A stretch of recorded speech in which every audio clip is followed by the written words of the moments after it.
So bile contains mostly bilirubin. It's a byproduct that drains out of the liver. You have two kinds of bilirubin.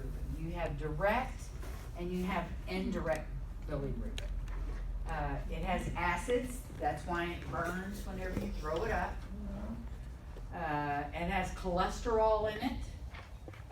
Cholesterol is what is in our blood that can emulsify and build plaque inside of our vessels. You can also have cholesterol polyps inside your gallbladder. So cholesterol, the byproduct of cholesterol, is still considered cholesterol, and it will come out in your bile. You also have lecithin, mucin. That's what makes it kind of mucinous and thick. And it helps emulsify fat. What does emulsify mean? Huh? Yeah, it kind of breaks it down. It breaks down our fat. It promotes fat absorption. That's why we can have a fatty liver. You can have a fatty liver from your diet, and you can have fatty liver from certain kinds of medication. Okay? It also helps facilitate the lipase enzyme. Lipase is part of our liver function test that they check. Okay? So my primary function of the gallbladder is it concentrates and stores bile. It regulates the biliary pressure.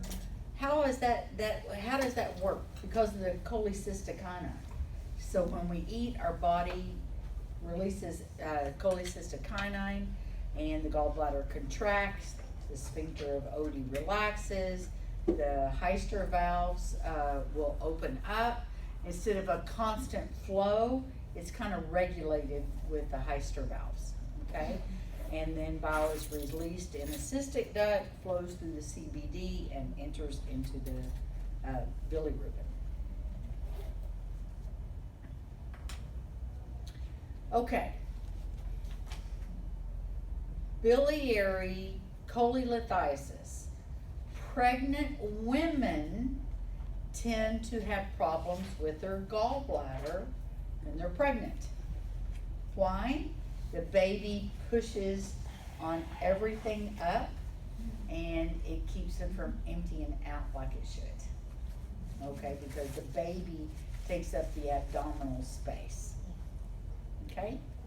Would that also cause for like deep periods of the gallbladder? Correct. Correct.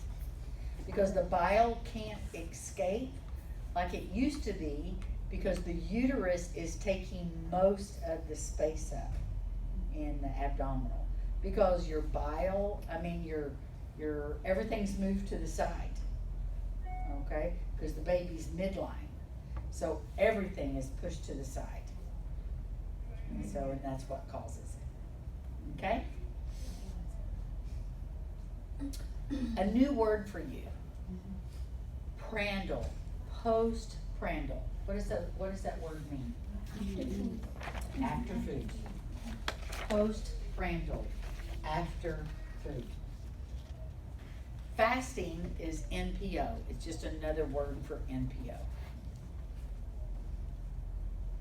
Laboratory. You have white blood cells. If I have an increase in white blood cells, I have an infection. AST and ALT, those are enzymes produced by the liver.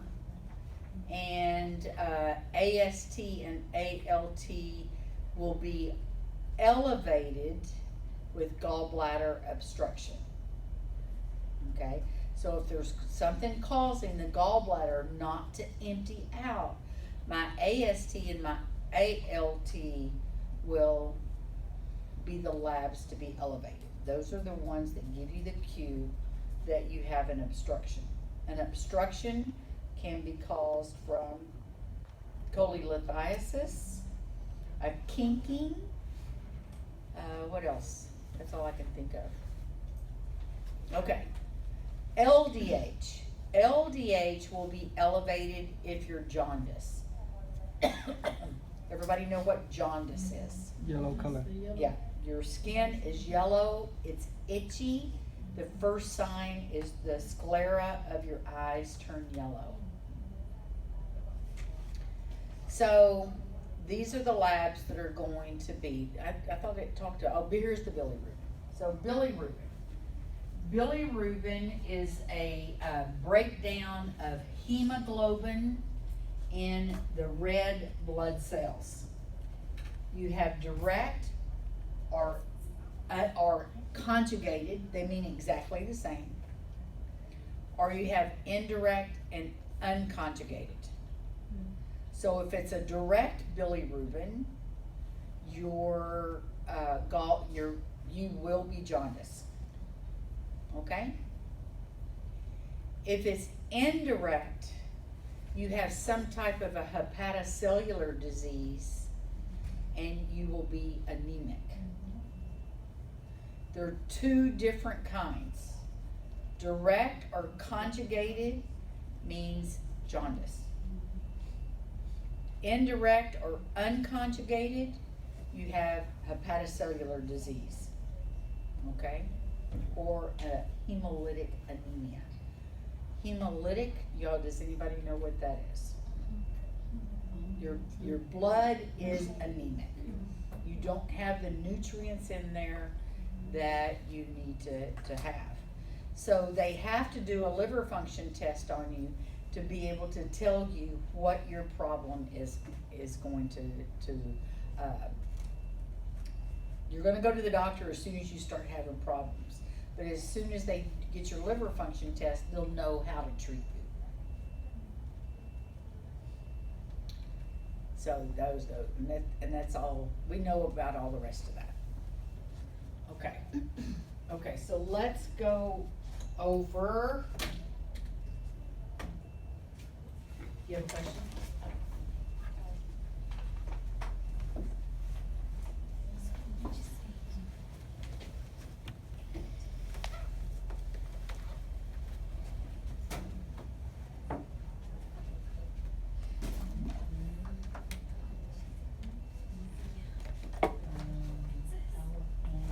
Oh, do I not have that?